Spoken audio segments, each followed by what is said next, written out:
Os grandes meios de comunicação, através dos jornais, das grandes redes de TV, rádio, já começaram essa semana tentando preparar um pouco o espírito daquilo que eles chamam, com muitas aspas, entre o consenso dos economistas.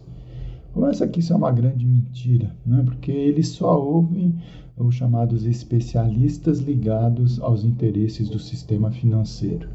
Então, o primeiro ponto é que não existe consenso nenhum entre os economistas a respeito das matérias que eles pretendem lançar como pauta. E quais são esses interesses?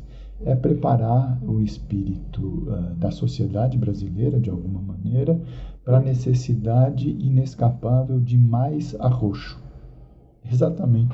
A gente está passando por uma das maiores recessões da nossa história, um período em que a economia brasileira retroagiu décadas, né?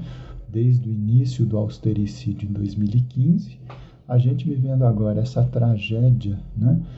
Que combina a incompetência e a gana, né? De destruição e de desmonte patrocinada pelo Paulo Guedes desde o ano passado, com o genocídio agora do presidente Bolsonaro a partir do aprofundamento da crise com a pandemia, né?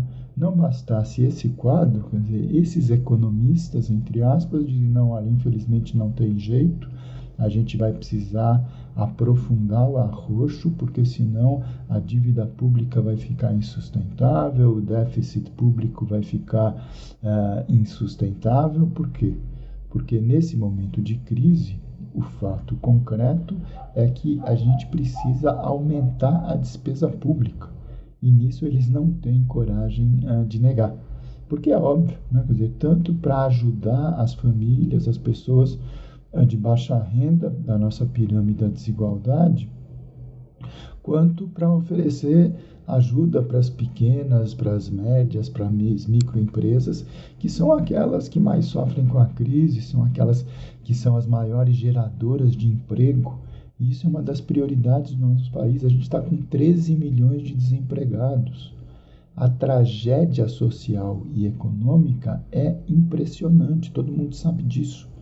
E não vai ser resolvido agora, no próximo mês, de maneira nenhuma.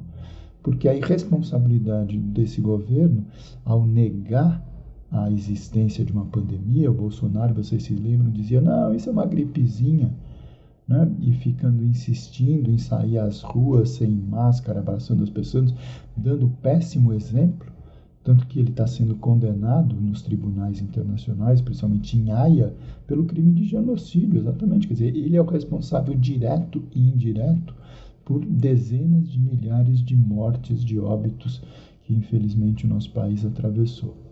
Mas, enfim, então esse suposto consenso, né, entre economistas diz que não tem como fugir de um arroxo lá na frente, né, porque essa dívida subiria, o déficit subiria, né, então voltaria aquela mesma lenga-lenga do Paulo Guedes.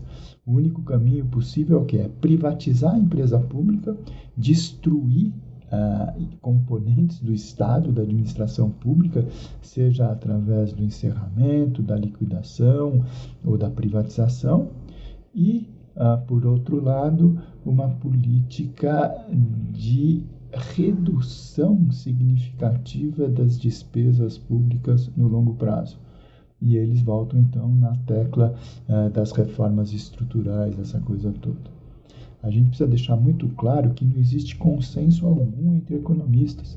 Se os jornalões tivessem ouvido outras vozes, eles teriam sabido que é possível a gente superar esse momento difícil, porque o momento é difícil, não só para o Brasil, mas para uma série de outros países do mundo, através de estruturas de reforma tributária, por exemplo, que aumentem a capacidade de arrecadação do Estado e o façam de uma forma mais justa, mais solidária, mais igualitária.